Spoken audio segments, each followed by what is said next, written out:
Okay, so I was supposed to make a video about a technology that could be used for making or exploring, and I found this game or app called Aris, which is an online application that you can use on your phone as well. And it's both for making and exploring. So it's kind of a game like Pokemon Go where you can interact with the world. So, for instance, if you want to explore something, I've made this game about the universe and stuff like that. So I've put down a welcome message, which tells you welcome to the development, blah blah blah blah, which you get when you open the app on your phone. And then I've in some different locations put in some scientists. So like over here at the garbage bins, I have Isaac Newton, and you can go to a conversation with him, and I have Tycho Brahe here at the school playground. And so I've made these conversations. So like if you talk to Isaac Newton, you get a story like, hello, I'm Isaac Newton, blah blah blah, have you spoken to the others, because you need to do that before I can tell you new stuff. And otherwise, if you answer no, you need to talk to them. If you answer yes,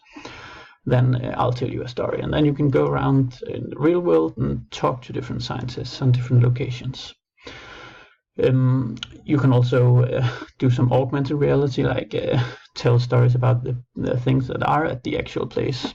And if you want to use this app for making, the pupils themselves could make these stories. So you could like go to the zoo and tell them to make a story at the zoo. So for instance, here at the entrance at the tower, they could make information that only were possible to see if you were at the tower, about how tall it was or whatever. And if you go to the elephants, they could post some informative video or something about that, like that, and you only get to see that if you go there. And if you go to the tigers or the lions, you get to have a conversation with the lions or whatever.